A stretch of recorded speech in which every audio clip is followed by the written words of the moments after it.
Paz do Senhor, irmãos, tudo bem com vocês? Espero que sim. E nessa semana nós estamos mais uma vez reunidos para estudar a palavra do Senhor. E o estudo dessa semana, como você viu aí no título, é Uma Visão no Templo. Então nós vamos refletir sobre isso. Mas antes de entrar na reflexão, eu gostaria de agradecer por cada um de vocês que está se inscrevendo no meu canal. Eu estou muito feliz, graças a Deus, estou muito feliz, principalmente com Deus, né, que tem me dado capacidade, né, tem dado o Espírito Santo para que o Espírito Santo me instruísse, para que eu pudesse estar aqui ensinando, porque se não fosse ele, eu não saberia nem o que dizer em todas as vezes. Então, muito obrigada para você que está dedicando o seu tempo nesse estudo, para você que se inscreveu no canal, para você que curte, para você que compartilha com as pessoas. Agradeço de coração. Mas então agora vamos para o estudo, que ele será muito edificante. A sua voz é como o som de muitas águas. Eu quero escutar. Aqui no texto base diz assim: Depois disso, ouvi a voz do Senhor, que dizia: A quem enviarei? E quem há de ir por nós? Disse eu: Eis-me aqui, envia-me a mim. E esse texto base se encontra lá em Isaías 6, versículo 8. O objetivo: examinar a visão em que Isaías é chamado e comissionado por Deus. A partir dela, nos comprometer à confissão de pecados e o engajamento na missão. Então, essa lição ela vai ser baseada no livro de Isaías, no capítulo 6. Então, já deixa sua Bíblia aberta aí em Isaías, capítulo 6, que nós vamos estar refletindo nesses capítulos. Uma pergunta que me veio na minha mente quando eu li o título do vídeo, o título da lição bíblica, que também é o do vídeo, é Uma Visão no Templo. Então eu pensei, o que será que Isaías viu? E essa pergunta ela já é respondida logo no primeiro versículo desse capítulo. No ano em que o rei Uzias morreu, eu vi o Senhor assentado num trono alto e exaltado, e a aba de sua veste enchia o templo. Então, a visão de Isaías foi uma visão do próprio Deus. Pensando nisso, nós vamos diretamente para o primeiro tópico, que é o Deus Santo. Então, vou repetir aqui a leitura do verso 1 até o verso 3. No ano em que o rei Uzias morreu, eu vi o Senhor assentado num trono e exaltado, e a aba de sua veste enchia o templo. Acima dele estavam os serafins. Cada um deles tinha 6 asas, e com duas cobriram o rosto, com duas cobriam os pés, e com duas voavam. E proclamavam uns aos outros: Santo, Santo, Santo é o Senhor dos exércitos. A terra inteira está cheia da sua glória. Então, nesses versículos, a gente pode principalmente pensar na perfeição e na majestade de Deus. Foi isso que Isaías estava vendo. Agora, continuando aqui no verso 4. Ao som de suas vozes, os batentes das portas tremeram e o templo ficou cheio de fumaça. Então, ao som da voz desses anjos cantando, desses anjos declarando a grandeza de Deus, as portas estremeciam. Então, o canto desses anjos estremecia o lugar, a adoração deles perante o Senhor, ela estremecia aquele lugar. Então, isso a gente já pode reparar quão grandiosa é a majestade de Deus, o quão grandiosa é a santidade de Deus. Então, esse Deus Santo, foi com esse Deus que Isaías teve um encontro, foi com esse Deus que Isaías teve uma visão.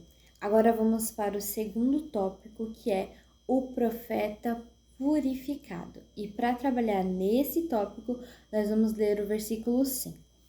Então gritei: Ai de mim, estou perdido, pois sou um homem de lábios impuros e vivo no meio de um povo de lábios impuros. Os meus olhos viram o Rei, o Senhor dos exércitos. Então, nesse único versículo, assim nesse primeiro, ai de mim, estou perdido, a gente pode perceber que Isaías ficou apavorado, aterrorizado com a presença de Deus. Ele ficou aterrorizado, assim, com a santidade desse Deus. Essa santidade do Senhor, ela veio de encontro com o pecado de Isaías, que ficou muito mais evidente quando ele viu a santidade do Senhor. Se a gente voltar aqui no capítulo 2 de Isaías, versículo 19, olha o que diz. Os homens fugirão para as cavernas e para os buracos da terra por causa do terror que vem do Senhor e do esplendor de sua majestade quando ele se levantar para sacudir a terra. Então aqui a gente já vê um paralelo com aquilo que está acontecendo no capítulo 6. Isaías aqui no capítulo 2 está falando sobre um tempo onde Deus irá se revelar a todas as pessoas e os homens fugirão para as cavernas das rochas porque eles estarão aterrorizados. E ali, quando Isaías teve uma visão com o Senhor, com a santidade de Deus, com a majestade de Deus, ele ficou aterrorizado. E aqui no versículo 21, fugirão para as cavernas das rochas e para as brechas dos penhascos, por causa do terror que vem do Senhor e do esplendor da sua majestade, quando ele se levantar para sacudir a terra. Então aqui nós vemos que a majestade de Deus, a santidade de Deus, ela sacode a terra, ela faz com que tudo saia do lugar. Então, olha, Isaías falou que isso iria acontecer e ele estava experimentando isso ali no capítulo 6. Aqui no primeiro versículo que nós lemos, tanto no texto base quanto depois, ele está falando, eu vi o Senhor. Ele viu o Senhor, ele teve essa visão e ele ficou aterrorizado, ele ficou espantado, ele ficou maravilhado com aquela visão. Aqui no versículo 6. Logo um dos serafins voou até mim trazendo uma brasa viva que havia tirado do altar de um tenaz. Com ela tocou a minha boca e disse, veja isso. Veja, isto tocou os seus lábios, por isso a sua culpa será removida e o seu pecado será perdoado. Então aqui Isaías ele foi perdoado, ele foi lavado, porque primeiro ele teve um encontro com a majestade de Deus, com a santidade de Deus, em seguida ele percebeu, ele entendeu que ele era pecador e que ele era uma pessoa de lábios impuros que vivia em uma região de lábios impuros, ele era um pecador, estava no meio de pecadores, então ali ele teve uma visão com o Senhor, viu a majestade, o esplendor dele, ele entendeu que ele era pecador e ele se arrependeu de seus pecados e por isso ele foi purificado, foi curado, né? A culpa dele foi removida e o pecado dele foi perdoado. E eu escrevi uma frase que diz assim: a santidade de Deus assombra nossos pecados, mas é ágil para nos purificar quando nos arrependemos. Então, quando nós temos um encontro com Deus, o nosso pecado ele fica mais evidente. Nós entendemos que o que nós fazemos é errado. Então, a santidade de Deus, ela assombra a nossa natureza pecaminosa, ela aterroriza o nosso pecado, a nossa carne, ela estremece, mas da mesma quantidade em que Deus é santo, ele é majestoso, nessa mesma quantidade ele é misericordioso para vir nos purificar, para vir nos curar, para vir nos salvar, para que nós possamos nos apresentar para ele inculpáveis, né? Porque é isso que falou aqui, a culpa dele foi removida e os pecados dele foi perdoado. Então, a graça do Senhor, a misericórdia do Senhor, ela é ágil para nos alcançar quando nós nos arrependemos. E aqui abra no capítulo 1, versículo 18 e 19. Venham, vamos refletir juntos, diz o Senhor. Embora os seus pecados sejam vermelhos como escarlate, eles se tornarão brancos como a neve. Embora sejam rubros como a púrpura, como lã se tornarão. Se vocês estiverem dispostos a obedecer, comerão os melhores frutos dessa terra. Agora vamos para o terceiro tópico, que é o povo endurecido. Vamos ler aqui o versículo 8. Então ouvi a voz do Senhor conclamando: quem enviarei? Quem irá por nós? E eu respondi: eis-me aqui, envia-me a mim. Então, Isaías, ele teve um encontro com o Senhor que ele foi transformador. Mas a missão que Isaías estava ali recebendo, a missão dele não era apenas sobre o pecado de Isaías, não era apenas sobre a salvação, sobre a purificação de Isaías, mas era algo coletivo, era uma missão coletiva. E por isso, após o Senhor ter purificado Isaías, após ele ter ali ficado são, o Senhor fala: a quem enviarei? Para quem darei essa missão? Quem seguirá o que eu falo? E Isaías prontamente ele diz: eis-me aqui. Ainda no verso 8 ele diz: eis-me aqui, envia-me a mim. Mas a partir do verso 9, nós vemos que essa missão que Isaías se comprometeu, ela não era uma missão fácil. E o Senhor não deixou escondido isso. O Senhor não mentiu, né? Ele não mente. Ele não disse, venha para essa missão que vai ser super fácil, você vai conseguir fazer tudo, você vai obter grandes resultados. Pelo contrário, o Senhor, ele foi justo, ele foi verdadeiro e ele falou as seguintes palavras. Ele disse, vai e diga a esse povo, estejam sempre ouvindo, mas nunca entendam. Estejam sempre vendo e jamais percebam. Torne insensível o coração deste povo. Torne surdo os ouvidos e feche os seus olhos. Que eles não vejam com os olhos, não ouçam com os ouvidos e não entendam com o coração, para que não se convertam e sejam curados. Então aqui o Senhor já estava falando para Isaías, Isaías, você vai pregar a mensagem, mas esse povo, ele tem um coração tão voltado para as coisas desse mundo que eles não vão se arrepender. Então aqui já estava mostrando que não seria uma missão fácil. Vamos continuar aqui o verso 11. Então eu perguntei, até quando, Senhor? Até quando, Senhor, eu vou pregar e eles não vão ouvir? Até quando esse povo vai ficar distante de Ti? E ele respondeu, até que as cidades estejam em ruínas e sem habitantes, até que as casas fiquem abandonadas e os campos estejam totalmente devastados, até que o Senhor tenha enviado todos para longe e a terra esteja totalmente desolada. E ainda que 1/10 fique no país, esses também serão destruídos. Mas assim como o terebino e o carvalho deixam o tronco quando são derrubados, assim a santa semente será o seu trono.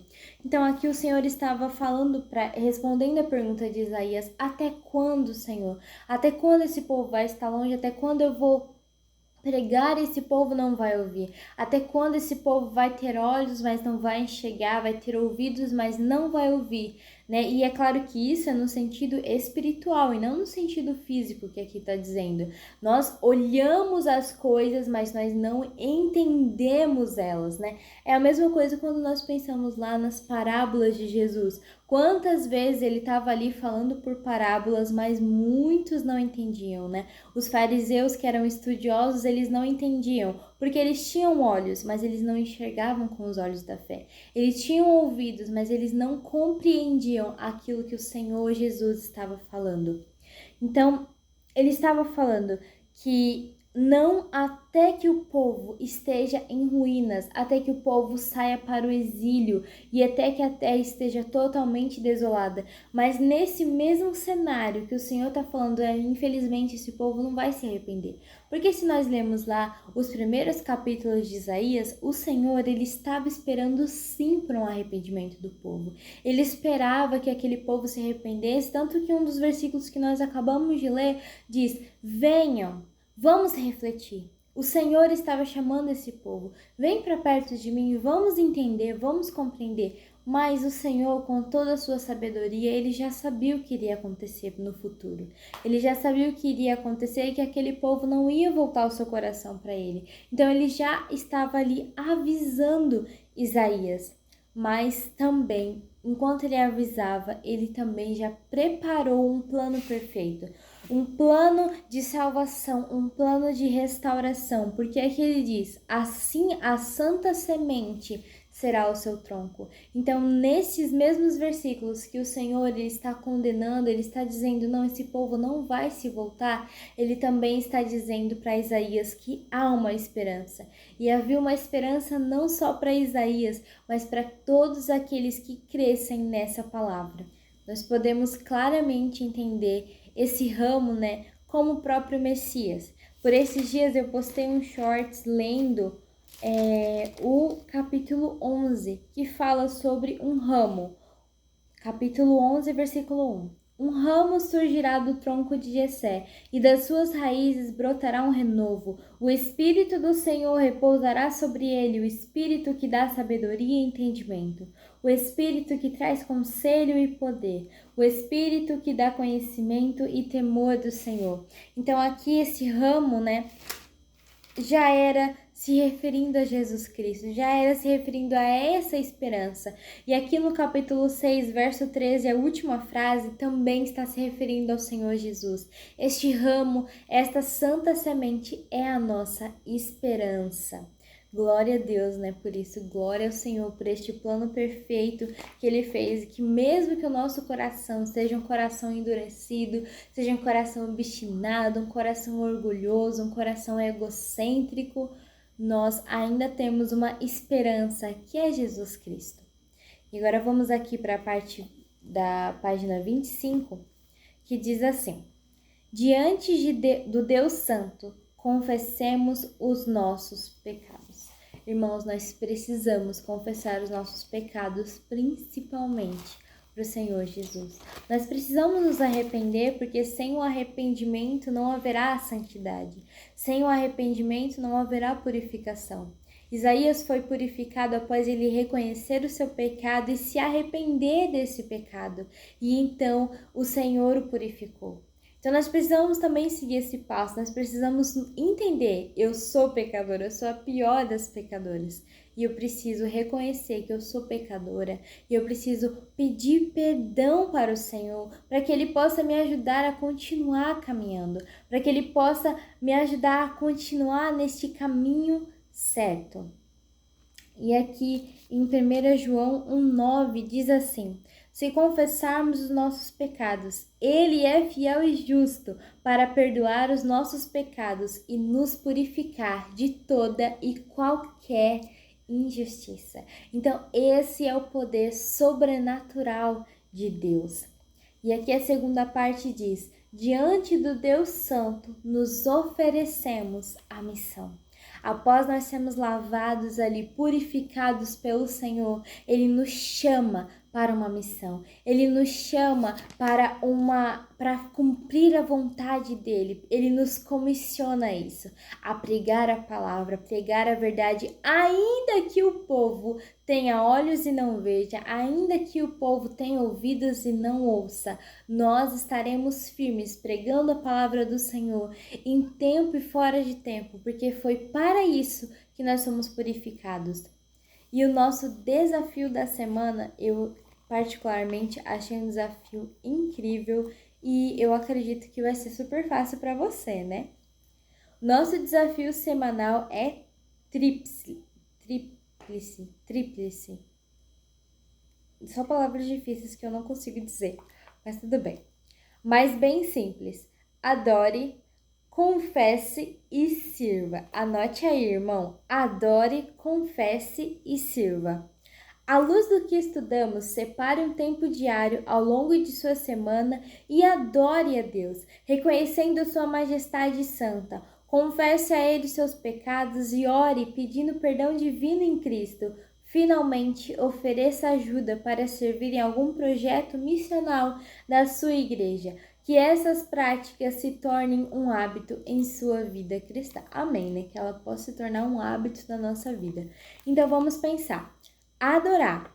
Separe um tempo para que você venha adorar ao Senhor. Se você gosta aí de cantar, nem que seja só no chuveiro, se você gosta de ouvir música, separe aqueles louvores que adorem ao Senhor, não aqueles louvores que falam sobre nós mesmos, aqueles louvores que enaltecem o ser humano, mas aqueles louvores que falam da majestade, da glória de Deus, sabe? Que glorificam a Ele, que falam os atributos de Deus. Então separe aí um momento para que você esteja louvando o nome do Senhor. E louvar o nome do Senhor não é apenas com músicas, né? Eu dei um exemplo de músicas, mas não é só isso. A forma de adorar o Senhor, de exaltar o nome dele, pode ser em uma oração sincera, pode ser cantando uma música, pode ser dançando algo com o Senhor e para o Senhor. Pode ser um ato de servir alguém, a sua conduta, a sua fala, tudo isso declara a sua adoração ao Senhor. A segunda parte do nosso desafio é confessar os nossos pecados. Assim como nós acabamos de ler aqui em 1 João, se nós confessarmos nossos pecados, Ele é fiel e justo para nos purificar de toda e qualquer injustiça. Então, quando nós confessamos nosso pecado, quando nós declaramos o quão pecador nós somos e o quanto nós estamos arrependidos, o Senhor vem e nos purifica. E o terceiro desafio é servir. Não guarde esse talento, não guarde essa bênção que você recebeu do Senhor para você.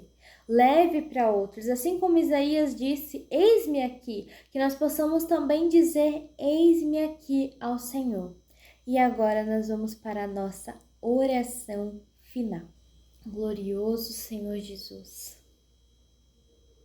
Senhor, meu Deus, meu Rei, Tu és santo, Deus e soberano, o Senhor é digno, Pai, de toda honra, de toda glória, Senhor Jesus. Que nós possamos estar aqui, Pai, orando ao Senhor, sempre glorificando o Teu santo nome. Obrigada, Senhor, pela oportunidade de nós estarmos aqui reunidos de forma online, pela oportunidade, Pai, de nós estarmos estudando esta palavra, Deus, que é tão edificante, Pai. O livro que nós estamos refletindo nessa revista, ela foi muito importante, Pai. Muito obrigada por cada pessoa que foi usada pelo Teu Espírito Santo para escrevê-la. Mas eu digo, Pai, sobre a palavra de Deus. A palavra de Deus, nós estamos estudando aquilo que está escrito em Tua palavra, aquilo que foi o próprio Senhor que inspirou. Pai, que nós possamos olhar para esses exemplos da Bíblia e que nós possamos querer ser como os bons exemplos. Que nós possamos querer, Pai, confessar os nossos pecados. Que nós possamos, Deus, ser purificados cada vez mais pelo Senhor, para que nós estejamos à frente da obra, para que nós estejamos ali caminhando, Pai, em Sua direção. E que enquanto, Pai, o Senhor não volta, nós iremos trabalhar para o Senhor com toda a nossa força, com todo entendimento, com todo o nosso corpo, com toda a nossa alma, com todo o nosso espírito, Senhor Jesus. Que nós possamos ser ricamente, Pai, abençoados pelas Tuas mãos. Que nós possamos, Pai, ter o entendimento do Espírito Santo. Que nós possamos ter mais proximidade com o Senhor. Em nome de Jesus. Amém. E que o meu coração e o seu permaneçam em chamas até a volta de Cristo. Amém.